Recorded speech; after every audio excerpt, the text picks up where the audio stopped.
The moment she said those words, You the know, world I was around me thinking we seemed to should take a freeze, walk down the this crowded path more cafe, often. the It's so clinking peaceful cups, here. the soft chatter, everything blurred into silence.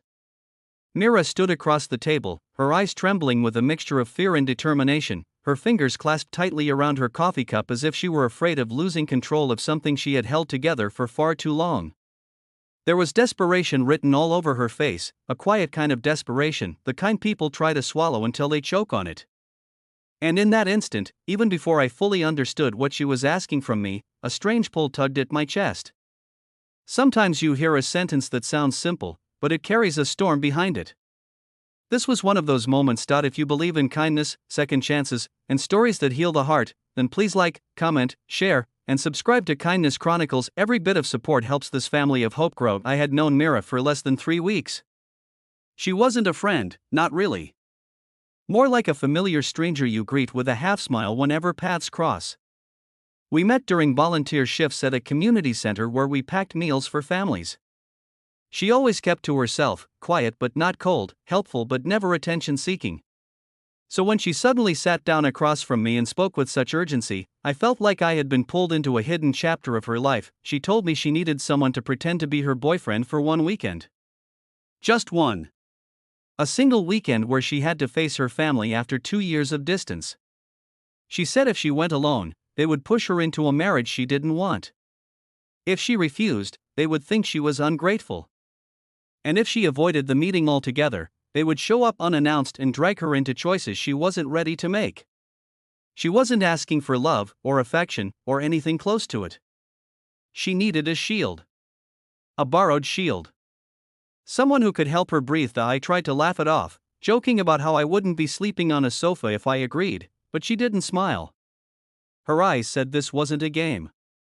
That's when the tone shifted, when I realized she had reached a breaking point before finally turning to me, the least expected person, because she truly had no one else who could help without judgment or expectations. And maybe that's why she came to me. Sometimes the people who owe us nothing end up offering the most. I said yes. She didn't cry. She didn't smile. She just exhaled a long, trembling exhale, like someone who'd been holding her breath underwater for too long. And that moment alone told me everything I needed to know about the weight she had been carrying. We left for her hometown early Saturday morning. Daylight washed over the highway, soft and pale, giving everything a calm glow as if the world was quietly encouraging her to face what she feared. She sat in the passenger seat with her hands resting in her lap, occasionally twisting the corner of her sleeve. Her silence wasn't uncomfortable, it was layered. Heavy. Filled with unspoken memories she didn't want to revisit but couldn't escape. I didn't ask questions. Some stories reveal themselves when they're ready. After 2 hours, she finally spoke. She told me about her family, strict, traditional, quick to judge, slow to forgive. They believed every child owed them perfect obedience in return for raising them. Mira, the eldest daughter, was expected to lead by example. But she had moved to the city to pursue social work instead of joining the family business. That alone was seen as rebellion. When she refused a marriage proposal her parents arranged, things escalated. Words were thrown like stones. Love was withheld. Eventually, she stopped going home altogether, but love, family love, even when broken, still tugs at the heart. That tug is why she was going back now. When we reached her parents' house, a large, neat home with a freshly painted gate, she whispered, "If they ask about us, just say we met during volunteer work. Keep things gentle. They don't like dramatic stories." I nodded, reminding her gently that we were in this together. For the first time since morning, she looked at me with a small, grateful glance, as if hearing those words repaired a tiny crack inside her. Her parents welcomed us with forced politeness. They watched me like I was a puzzle they didn't trust themselves to solve. The house was bright, filled with daytime warmth, but the atmosphere was tight, suffocating, like everyone was waiting for someone else to make the first wrong move. Throughout the day, I watched Mira shrink whenever her parents corrected her, interrupted her, or dismissed her opinions. She smiled to keep the peace. She lowered her gaze to avoid confrontation. It was heartbreaking to witness someone so kind, so gentle, become a quiet version of herself just to avoid conflict. And I understood why she needed someone next to her, not to play the role of boyfriend, but to give her the courage she wasn't allowed to have in that house. When her mother criticized her career choices, I stepped in subtly, praising her dedication. When her father questioned whether I was stable enough, I answered respectfully, without defensiveness. And every time Mira glanced at me with a flicker of worry, I responded with steady confidence to remind her she wasn't alone. Later that afternoon, her younger brother pulled me aside. I expected hostility, maybe interrogation. Instead, he said something that stayed with me. "She's different when you're around," he whispered. "She looks safe." The word safe hit deeper than I expected. That evening, her family softened. Not much, but enough. Her mother offered extra food. Her father asked about my work without the earlier edge in his voice. And Mira, she laughed a little.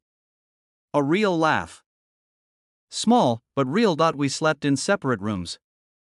I joked about not being on the sofa, and finally, she smiled. The next morning, the sunlight filled the living room as we all gathered for tea. That's when everything nearly fell apart. Her aunt arrived unexpectedly, a woman known for stirring conflict with surgical precision. She took one look at me and began firing questions about marriage timelines, living arrangements, expectations, family planning, things that weren't just uncomfortable, they were suffocating. Mira froze.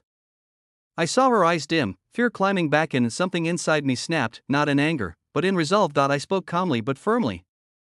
I said Mira was her own person, that decisions about marriage belonged to her, not anyone else. I said she deserved respect, support, and space to grow. And I added something I didn't expect to feel so strongly, that anyone who loved her, family or otherwise, should stand beside her, not over her. The room fell silent. Her aunt glared. Her mother's eyes widened. Her father shifted uncomfortably. But no one argued. Mira stared at me as if I had just lifted a boulder off her chest. After the aunt left, her father called me aside. I braced myself for anger, but instead he spoke with a quiet voice. He said he had never realized how afraid Mira was to speak up. He said he thought being strict meant guiding her. He didn't realize it meant silencing her. It wasn't a perfect apology. But it was a beginning. Before we left, Myra's mother hugged her tightly, a long, emotional hug that seemed to stitch together years of hurt, even if only slightly. Her father placed a hand on her shoulder, awkward but sincere. Her brother smiled openly at her for the first time that weekend. As we drove back to the city, Mira cried softly, not sobs of pain, but slow tears of release. Daylight streamed into the car, gentle and warm, like the world finally acknowledging her courage. She whispered, "I didn't think they'd ever listen to me." I told her they didn't listen to me either. They listened to the version of her that finally felt safe enough to be seen. She laughed through her tears, and for the first time since I met her, the laughter reached her eyes. When we reached her apartment, she walked a little slower, like someone who had just survived something heavy. At the door, she turned to me with a look I will never forget, gratitude so deep it felt like a silent embrace. "You didn't have to do any of this," she said softly. I replied, "Maybe not. But sometimes people just need someone to stand next to them until they can stand on their own." Her smile trembled, full of emotion. She whispered thank you, but her eyes said so much more: strength, hope, and a future that finally felt like hers to choose. And I knew, without a doubt, that this weekend had changed her life. Not because of me, but because she finally saw her own worth. If this story touched your heart even a little, please like, comment, share, and subscribe to Kindness Chronicles. Your support helps us spread more stories that heal and inspire.